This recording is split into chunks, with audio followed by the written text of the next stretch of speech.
Karena kalau orang berbentuk jazab manzur dengan rahasia diri sejatinya tidak akan bertentangan dengan masyarakat. Dia akan seirama itu. Luar biasa Ustaz. Akan seirama. Kalau benar-benar bentuk dengan rahasia dirinya, loh kenapa? Karena Sayyidina Muhammad SAW mengajarkan demikian. Ada rambu-rambu yang dipelajarkan. Maka penting itu makan akal.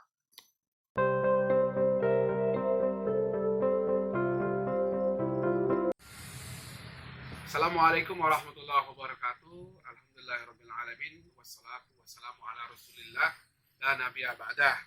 Sahabat-sahabat sekalian, pada kesempatan kali ini kita akan bertanya-tanya seputar spiritual atau rohani, tentang bagaimana Allah Subhanahu wa taala menciptakan makhluk-makhluknya, terutama manusia. Dan alhamdulillah di samping kita sudah ada narasumber, yaitu Ceng Nur. Beliau adalah salah satu penulis buku Jalan Mencari Guru Mursyid. Saya akan menanyakan ini, Ustaz, dulu terkait dengan Khalik dan makhluk. Khalik, sang pencipta ini, bagaimana seorang makhluk ini atau makhluk terutama manusia ini mencari atau ingin mengenal sang Khalik itu bagaimana, sementara sang Khalik itu ingin dikenal makhluknya. Itu bagaimana? Assalamualaikum warahmatullahi wabarakatuh. Innal hamdalillah sholli wa sallim ala rasulillah wa ala alihi wa sahbihi wa mawalah. Alhamdulillah, itu sebuah pertanyaan bagus karena pertanyaan itu bukan disampaikan oleh seseorang saja. Saya banyak bertemu dengan para sahabat dan kita juga sering membaca-bacanya, baik di media sosial, buku-buku tentang perihal bagaimana kita khususnya seorang makhluk hamba ini mengenal terhadap Khalik, terhadap pencipta.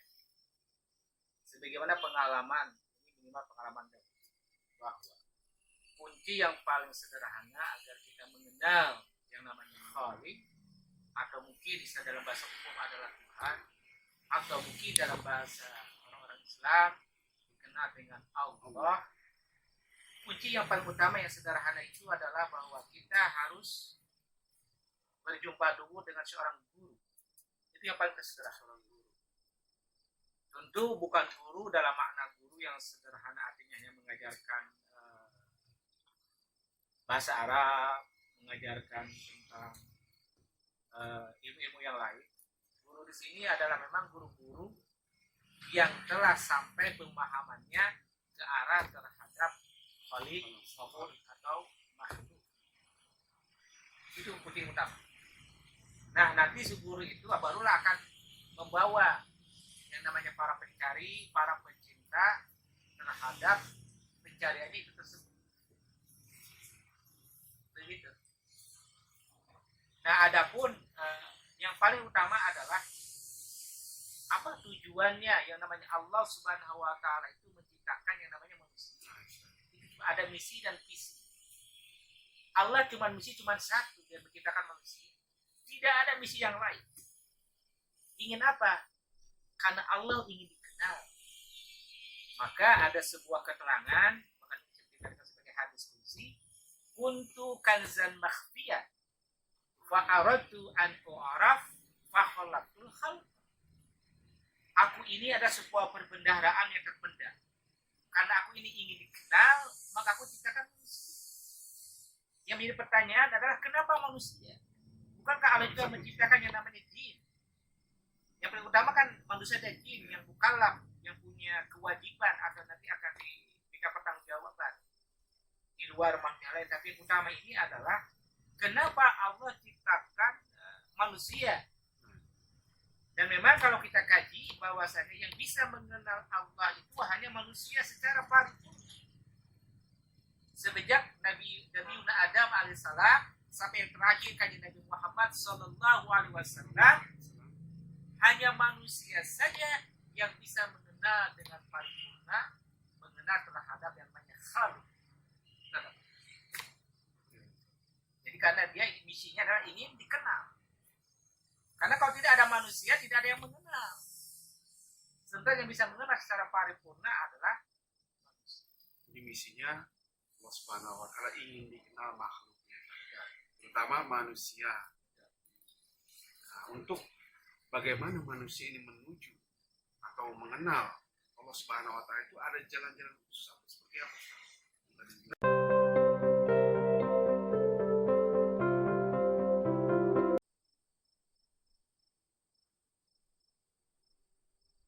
Betul, Allah kasih jalan khusus dalam sebuah ayat Allah katakan, "Wa man jahada fina lanahdiyannahum subulana." Barang siapa yang mencari aku dengan sungguh-sungguh, ya, jahada dan mujahadah itu sungguh dalam bahasa Arab. Jahada yujahidu mujahadah. Mujahadah ini sungguh-sungguh. Barang siapa saja yang mencari aku dengan bersungguh-sungguh, maka aku akan tunjukkan jalan.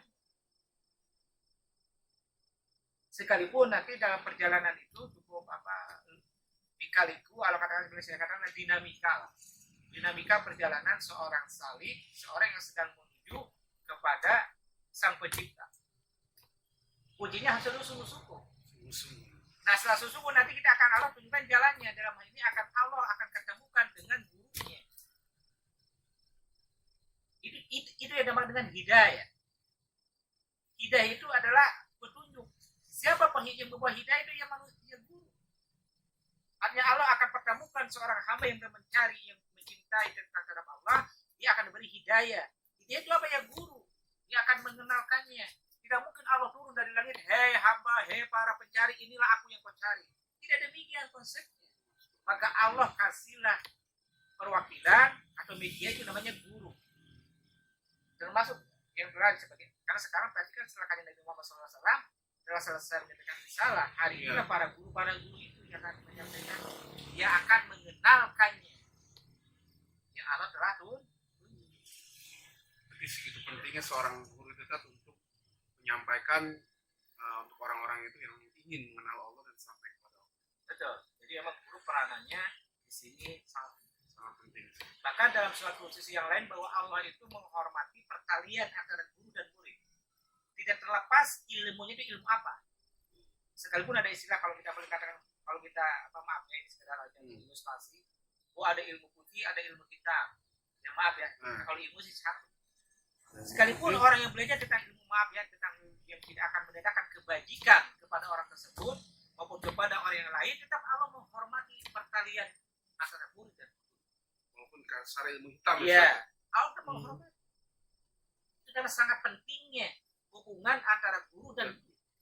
Apalagi bicara tentang pengetahuan, tentang yang masalahnya tentang siapa yang berbeda ini, maka Allah akan sangat hormat dan muliakan.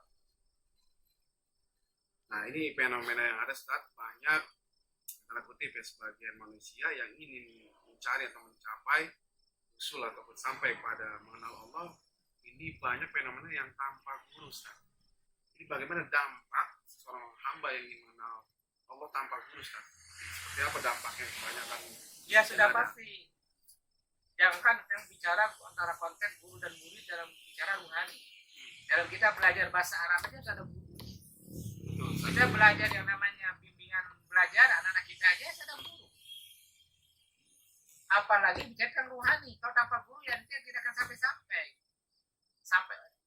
Tidak akan sampai boleh dikatakan. Sampai mungkin sampai. Tapi tak sampainya kapan? Adalah perjalanan rohani itu sangat liku-likunya sangat dalam. Maka diperhatikan oleh seorang guru. Maka dibilang ada sebuah pepatah, man yata'allama ilma bi ghairi syai'in fasahu syaitan. Jadi barang siapa yang belajar sebuah pengetahuan, sebuah ilmu tanpa guru, maka gurunya syaitan. Sementara syaitan bahasa Arab, syaitan ini tidak berbentuk. Ini tidak berbentuk guru. Ujung-ujungnya lebih jauhnya lagi, siapa yang bertanggung jawab?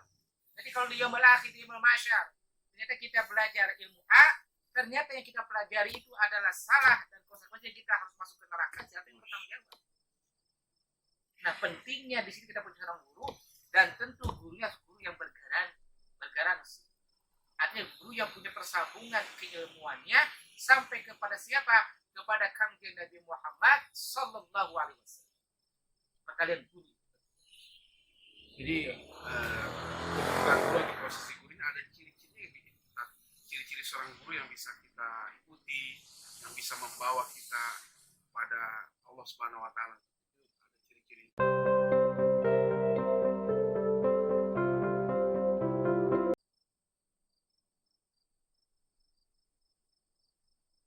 Tertentu atau Memang gimana? ciri-ciri yang paling sederhana saja ya. Guru-guru ini biasanya kalau kita mau belajar, guru-guru ini ciri-ciri yang paling sangat sederhana yang akan kita temukan, beliau adalah bicara cukup bijak, bijaksana, Bijaksana. tidak pernah menghukumi sebuah perkara dengan A maupun B, tidak strike harus hitam maupun putih, beliau sangat bijaksana. Dan yang kedua, ciri yang umumnya adalah ciri-ciri yang umum saja saya beritahu. Seorang guru itu dia akan rendah hati. Rendah hati. Nah, Kenapa ya? Karena beliau membawa misi yang sangat besar, mengenalkan yang namanya Sang Mama.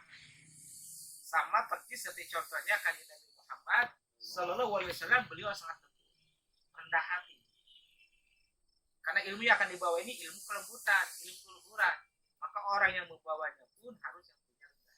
Itu minimal syarat yang kedua. Adapun syarat selanjutnya ya yang sudah pasti mungkin kita harus tahu siapa guru itu, jelas keluarganya. Yang kedua kita mengetahui bagaimana keilmuannya, belajarnya keilmuan harus ada sambung, harus ada tasalsul ilmu itu, harus sambung menyambung, harus ada koneksi ilmu itu. Dia pernah bersambung kepada terang kanjeng Nabi Muhammad ilmu. Jadi juga beliau atau guru ini punya guru dan gurunya lagi itu juga bersambung kepada Rasul. Jadi memang secara keluarga benar, sisilahnya betul, sisilah ilmunya bersambung kepada Rasulullah, dan sisilah keguruan juga bersambung kepada Rasulullah. Kalau telah menemukan yang empat yang sederhana ini, itu sudah dia seorang guru. Sebelum persyaratan yang lain yang akan ditemukan, tapi minimal persyaratan yang empat tadi sudah mewakili bahwa seorang tersebut wajib kita jadikan dia sebagai jadi ada nggak Ustaz yang dirasakan seorang murid kepada guru-guru secara rohaniat, yang dirasakan seorang murid itu karena mengikuti guru dari guru-guru merasakan rohaniat? betul. Kalau seseorang salik, seorang murid, dia berguru pasti dia akan memiliki sebuah pancaran rohani yang sangat dahsyat. Karena guru tersebut dia akan senantiasa membimbing 24 jam. Dia membimbing bukan sekadar lahiriah, tapi juga membimbing secara rohani. Kenapa? Karena dia punya tanggung jawab. Karena seorang guru ketika dia menerima seorang murid bukan pertanggungjawaban dunia, tapi dia terbang kepada derajat yaumul akhir, yaumul hisab. Ketika yaumun la yanfa' malun wala banun illa man atallah biqalbin salim. Dia akan membimbing muridnya secukup bahagia. Energi itu akan senantiasa bersambung kepada murid. Murid juga akan mendapatkan persambungan itu, istilahnya dalam bahasa orang-orang tua itu keberkahannya akan bersama mengalir. Karena gurunya juga dia punya guru sampai bersambung kepada kanjeng Nabi. Jadi turunlah keberkahan itu dari kanjeng Nabi, bla turun sampai ke guru yang terakhir yang seorang murid itu. Sangat selamat semuanya Ustaz. Ya, itu karena jaminan daripada seorang guru yang diberikan. Ada pertanyaan terakhir Ustaz, ini terkait dengan fenomena orang-orang yang ingin sampai kepada Allah. Ini beberapa daerah ataupun di wilayah ada yang disebut istilah seorang itu jazab atau majjub, atau itu sudah merasakan hal yang sampai atau seperti apa ya istilah itu? Kata jazab itu berasal dari bahasa Arab, artinya tertarik. Ya. Atau berdasarkan jazabul arad, itu sebuah gravitasi dan tarikan. Itu bahasa. Jadi tarikan, tertarik jazab itu. Misalkan contoh dalam bahasa Arab ya, contoh misalkan al-mar'atu al-musibah, perempuan yang menarik. Artinya menarik ke dalam apa? Ke dalam ruhani. Jazab itu ketika seorang berjalan di wilayah spiritual, dia mengikuti ilmu yang diajarkan oleh para guru-gurunya sampai ketemu yang namanya laqad ja'akum rasulun min anfusikum, sampai menemukan yang namanya rasul dalam dirinya, dia akan tertarik ke dalam. Tertarik ke dalam. Tapi bukan tertarik artinya dia dia akan berbenturan dengan syariat, berbenturan dengan masyarakat, tidak. Dia akan tertarik ke dalam, sedang melakukan pelaksanaan apa yang beliau sedang pelajari, tapi dia juga akan bijaksana. Tidak, jadi ketika itu hanya untuk dirinya sendiri saja. Bukan artinya dia akan berbenturan dengan yang namanya dengan ranah sosial. Karena nanti ada gurunya juga yang membimbing. Jadi ketika seorang salik naik jazab tertarik, seorang guru dia naik lagi ke atas dia. Kenapa? Karena dia harus membimbing yang menjadi muridnya nanti ini. Mari kepada pentingnya seorang guru. Guru dia akan membimbingnya. Maka seorang murid yang sedang majzub itu dia akan terpantau. Sehingga tetap dia berirama dengan masyarakat. Kelihatannya biasa saja.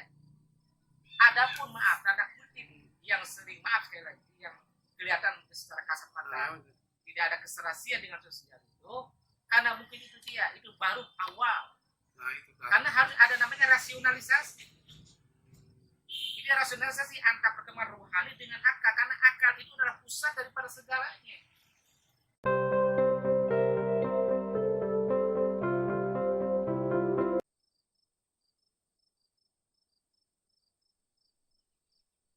Kalau ciptaan akal itu untuk apa? Untuk bisa merasional. Maka ada istilah, dalam ilmu kami ada istilah, hati yang selamat, maka dia akan memiliki juga akal yang sehat. Harus seimbang antara hati dan akal. Nah ketika tertarik itu baru kita juga bisa merasionalisasi. Apakah jazab ini murni dia daripada rahasia kedalaman diri, atau zadab dari faktor X. Dengan akalnya. Dengan rasional akal yang akal hakikat. Dia akan mengetahui, oh ini saya tertarik dengan faktor X, oh ini saya tertarik dengan yang betul adalah rahasia daripada dirinya. Dia akan mengetahui itu. Karena kalau orang berbentuk jazab dengan rahasia diri sejatinya tidak akan bertentangan dengan masyarakat. Dia akan seirama itu. Ini luar biasa Ustaz. Akan seirama. Kalau benar-benar berbentuk dengan rahasia dirinya, loh kenapa? Karena Sayyidina Muhammad SAW mengajarkan demikian. Ada ramu-ramu yang dipelajarkan. Maka penting itu dinamakan akal. Tidak pernah akal itu bertentangan dengan syariat, tidak akan pernah. Akal justru akan memperkuat yang namanya syariat. Atau akal sehat akan memperkuat dengan hati yang selamat. Hati selamat itu sebagai fondasi daripada akal yang sehat. Maka qalbun salim bi aqlin salim. Hati yang selamat itu adalah hiasannya, itulah akal yang sehat. Itulah pentingnya kita punya guru. Makanya guru dalam wilayah ini dia akan selalu naik dia pengetahuannya sesuai dengan muridnya. Ketika muridnya naik ke atas, gurunya akan oleh Allah akan dinaikkan lagi ke atas. Ini yang dibilang wa mayyu'tal mata berkutia khairan katsira. Barang siapa diberi hikmah yang besar, maka dia akan berbuat baik kebanyakan. Jika naik ke atas itu, ini namanya ilmu min ladunku. Ilmu jadi sadar. Kenapa dia harus dinaikkan oleh Allah? Karena dia harus membimbing muridnya. Murid naik lagi ke atas, gurunya akan naik lagi ke atas. Kenapa dia harus membimbing itu? Jadi ini saling membimbing itu. Maka pentingnya kita berpegang teguh dan tali seorang guru. Mari kepada posisi guru ya Ustaz. Pentingnya seorang guru itu. Bukan artinya kita karena kutip kita artinya dalam bahasa sekarang itu kita ingin mengkultuskan. Tapi dan kita membahas kultus juga ada. Karena hari ini yang kita lihat, yang kita kenal bahwa orang-orang jadab atau majidub itu ya tidak nyambung berinteraksi dengan masyarakat. Mereka jauh daripada atau nyambung atau seperti apa akalnya disebut atau yang akal gitu saat kasarnya. Jadi kan itu sama dengan ada istilah la yariful wali ilal wali. Nah, tidak semudah itu orang kok ini wali, bagaimana bisa mengenal dia wali sementara dirinya bukan wali? Bagaimana dia bisa mengatakan bahwa dia seorang guru kalau dia bukan tentang guru? Jadi kalau kita ingin tahu kedudukan sebuah jabatan, kita harus duduk lagi, maka kita akan bisa mengetahui. Ini bisa sama juga, bagaimana dia sedang melakukan sebuah jazab kalau dia belum pernah jazab? Bagaimana bisa menilai? Sama seperti kan Anda hari ini, misalkan Anda bicara tentang orang tua, tentang bapak. Anda tidak akan bisa merasakan seorang bapak kalau belum punya anak. Iya sama. Oh, seorang bapak tidak bisa diteorikan, harus punya pengalaman. Seorang bapak itu harus sudah punya anak. Kalau sudah punya anak, dia akan bisa merasakan bagaimana punya anak. Kalau orang yang belum punya anak, ya belum bisa sempurna dia ke bapaknya, ke lelakiannya. Sama, dia seorang itu sedang jazab, seorang itu sedang mazub, yang menilai ini pernah nggak di wilayah itu? Kalau belum hanya prasangka saja. Sementara inna min ba'dhan itu Seperti itu. sebagian dari para prasangka itu lah. Ini luar biasa, ini menarik. Jadi itu Seperti yang itu. kami pahami. Di luar itu ya kita yang kami pahami. Jadi kita kembali lagi bagaimana pentingnya seorang guru. Ini kajian ini sebenarnya harus diulas lebih dalam lagi. Mungkin ada waktu-waktu tertentu yang mengulas lebih dalam lagi. Betul, jadi memang kami mengaji ini senantiasa dilakukan di antaranya kalau di Bogor, di Musola Mbah Dalam yang Musola ada Mbah di Batu Batu Tulis. Tapi kalau kami sedang ada di Garut, itu tempatnya kami berada di Desa Cibulan, Kecamatan Cibatu, Kabupaten Garut, Provinsi Jawa Barat. Sementara ini, ya kita bukan kita saling bersharing saja, berbagi pengetahuan, berbagi pengalaman tentang memahami siapa Khalik, siapa makhluk, siapa abdun, siapa Rabb. Baik sahabat-sahabat sekalian, jadi kesimpulannya untuk kita sampai mengenal kepada Allah ataupun kita musuh pada Allah, bagaimana di sini kita pentingnya kedudukan atau pentingnya seorang guru. Mudah-mudahan kajian ini bermanfaat untuk kita semua. Di lain waktu kita bisa ikuti kajian beliau di Mbah Dalam ataupun di Garut. Mungkin semoga ini semua bermanfaat untuk kita semua. Kurang lebihnya mohon maaf. Assalamualaikum warahmatullahi wabarakatuh.